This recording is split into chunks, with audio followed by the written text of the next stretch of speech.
Everything has been going south lately. One day it's my controllers, the next day is the gaming console, the next day is the printer. I just don't know what this October month has been sent to do to me. Hii mwezi imeamua inimalize kabisa. As you can see right now, I'm having issues with my controllers. Two of them are not charging and they cannot connect and maintain the connection while playing a game. So I have to keep the cable plugged in always. The previous time that I went to town, I had 5 controllers that had the same issues, but none of the controller had been connected directly to the charger cable on the charging brick, because that is majorly how that problem comes about. Thus, I'm guessing for these 2 controllers, their charging ICs will either need to be replaced or reflowed. I'm just hoping that they work at the end of the day, and it is very expensive. For one controller to replace the charging IC or reflow it is 1,500. So for the price of 2 of them being reflowed, you can buy 1 good new controller. That's the kind of business I'm in. One console has not been making me money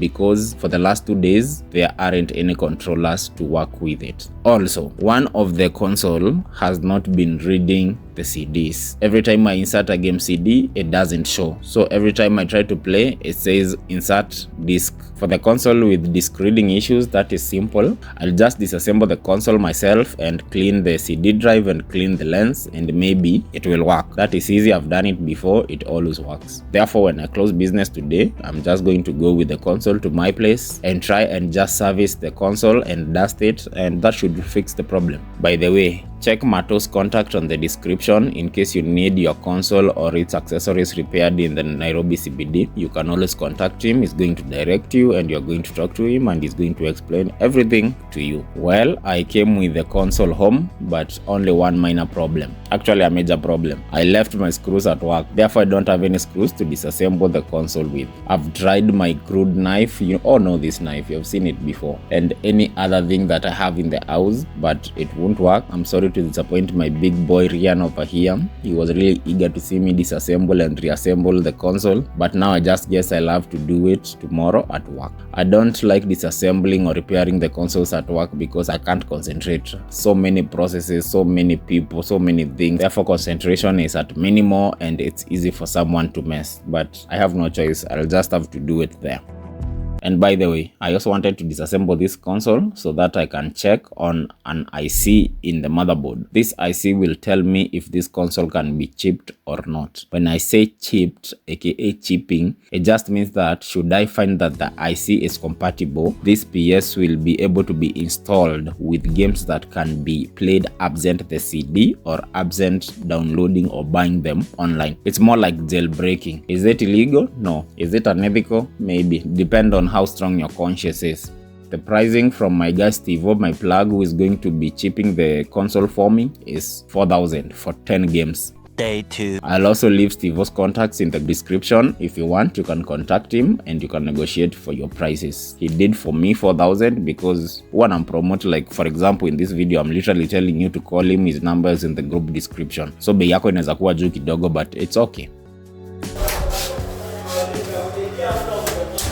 The next day, I just arrived, and as I was about to disassemble the console, as I told you yesterday, distractions. Wase wamekuja wameanza kunipigia story, but the work must go on. It's in the morning, I'm still fresh. I think I can do the multitasking for now. Let's disassemble this thing. Of course, everything has to be serviced. I need to dust every part of the console, the motherboard, the power supply, the fan, the CD drive, even the casing and the chassis itself. It is a dusty area and the console is always running. Therefore, dusting once in a while is always recommended. Otherwise, your console will just die one day out of nowhere. While disassembling and dusting, a thought came to me to also configure Botas. You know, Bota, the guy I'm gonna leave the other gaming arcade to. A thought came that I should also ask for his console because his CD drive is... I'll just show you guys how I modified that CD drive of that console. It's just the magnetic top part that is only holding the game CD to the console. Because it had issues, I couldn't buy a new CD drive, so I just modified, improvised on the existing one, and it worked.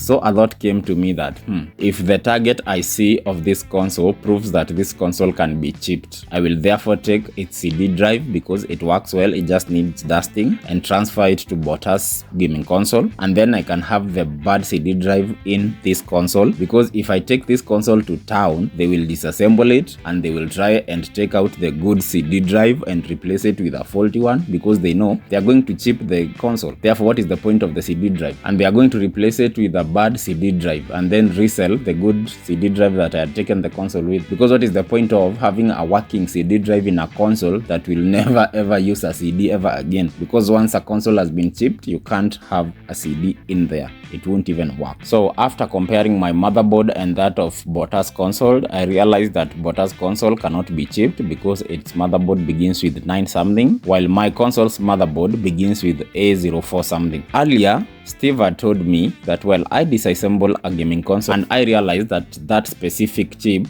begins with letter A, number 0 and number 4, that console can be chipped. If it begins with any other number, that console cannot be chipped. Luckily, my console can be chipped, so we are going to swap the CD drives, and then it is as we had planned before.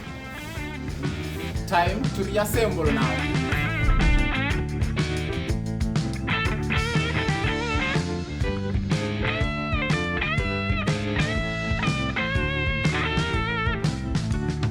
Well, after all that disassembly, switching, swapping and whatever, Bota's console almost didn't turn on. It refused at first, but I realized that it's not the console. Funny enough is that everything was working, and now just because I have disassembled it, things have decided not to work. I've told you guys, this is not my month, literally. But anyway, I did switch the screens, light brain work, and it worked.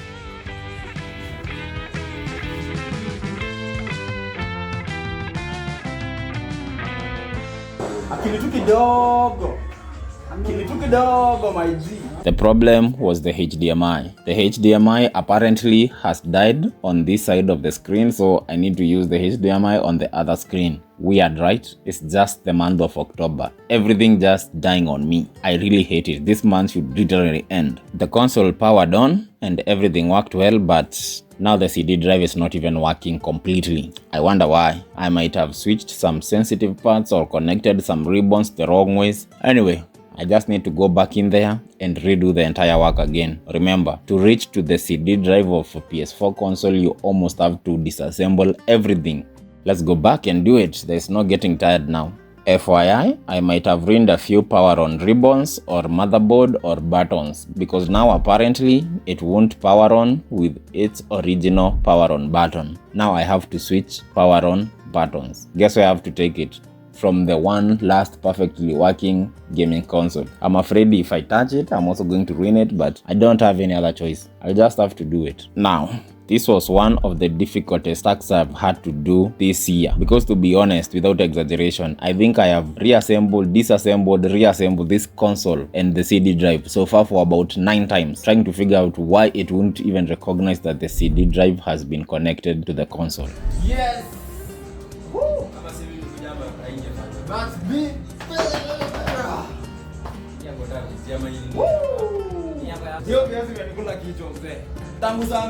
Finally, everything worked out. The CD drive kubalid, the gaming console kubalid, the power button was the only issue, but it worked. Bota's console is now working. Who's your daddy?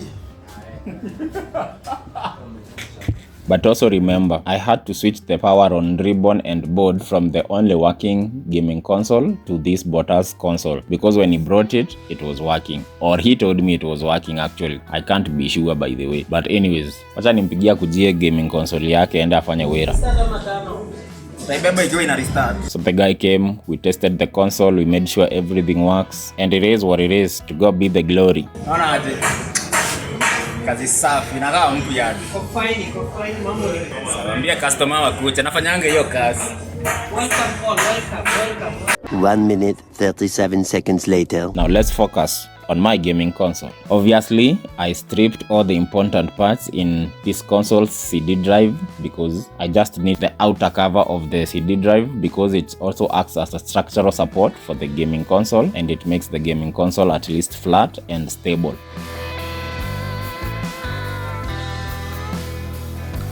After stripping my CD drive and reassembling the console, it was time for me to turn it on. But guess what? Its power button also and ribbon could not work, therefore the console could not turn on. What can I do? I need now to go to Bota's place, get his console, remove the powering on system, then come and transfer it to my console so that I can turn it on and I can take it to town while it's turning on. Hawezi pelekea watu tao console wanaenda kuchip na hata iturn on.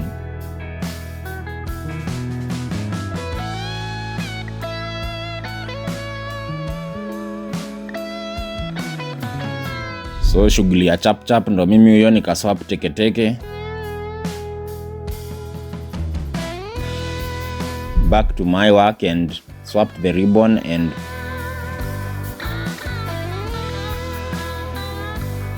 voila, it works. Ladies and gentlemen, we have ignition.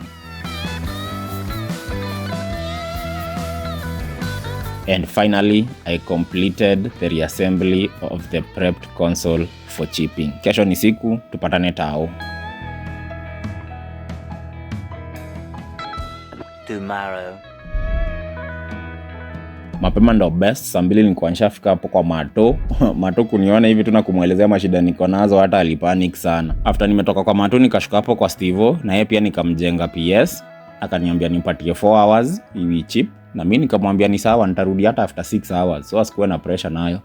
Anyway, nilikuwa nataka kwenda pia kugotea best yangu Gikosh. Kwa hivyo niliachia Mato hizo controller endelee kuzifix pole na mimi nikashuka zangu Gikomba. While at Gikomba, I noticed some very different changes. Like, look at this building. When did they build this building? Nice. Gikomba is no longer the slum and the vibandas it used to be. It is turning up into a high-rise market. Hii building nasikia mtu anachukua, ananunua kama ni keja, unanunua keja kwa hiyo building. Then you can rent it as you want ama use it as you want. In the next 5 years, I think Gikomba kutakuwa tu ni high-rise markets ama buildings.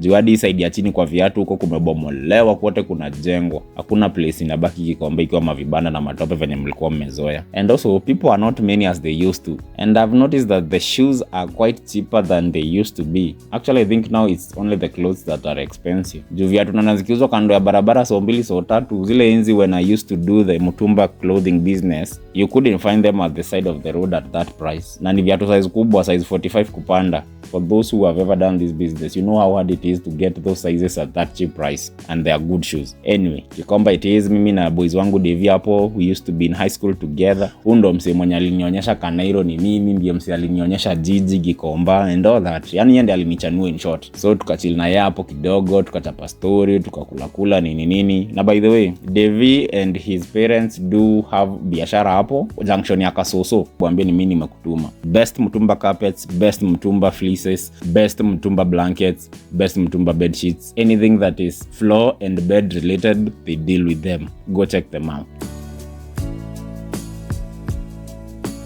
I went back, kwanza nikapitia kwa Mato, nikapata Mato zile controller zilishamshinda. Juu zimekufa kabisa, like literally moja imekufa kabisa, imekata. Hiyo akaniambia is dead. Alafu ya pili, juu alikuwa amefix the first time na ikufanyanga, akaniambia the only thing anaweza fanya ni anipatie controller ingine. And Mato is a good guy, so he did give me another controller. Then nikashuka hapo hivyo chini kwa Steve kuendea PS. It had not completed chipping. Thus he told me to wait for an hour for it to complete chipping. I went to my friend's cyber opposite Afya Center hapo adjacent to KBS. It's called Jakimwa Cyber. Nika kill masa. After 1 hour and kitu 20 minutes, I went back. Nikapata console yangu imemaliza kuchipiwa. To God be the glory. So I got my console and went back home. By that time actually it was 6 p.m. That's how long I stayed in the CBD. Nilikatao kutoka saa 2 asubuhi hadi 6. By the time nafika Isinya ilikuwa around 8:39 hapo hivyo. But to God be the glory, nilitravel fiti na nimerudi fiti. Leo siwezi fungua anything, job imefungwa the whole day. So we try this tomorrow. By the way, tomorrow is the third day of this whole process. Ndio ujue venye console ama equipment kidogo zikiharibika kwa gaming arcade yako zinaweza kumess. Day 3. This is the morning of the third day. juu jana nilifika late singefungua. I checked up all the games, especially FC26, because that was the main game that I wanted installed into the console, because that is the latest FC game.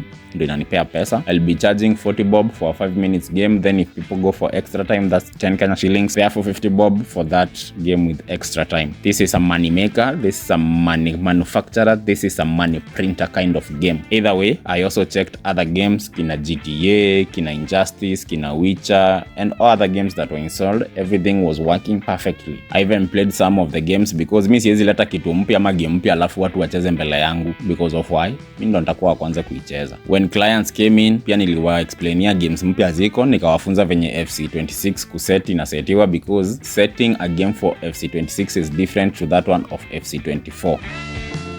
If you want to see me break down the cost and expenses that you incur when you run a gaming arcade, please click the video on your top left. See you in the next video. Thanks for watching, liking, sharing, and subscribing. See you in the next one. Wakanda forever.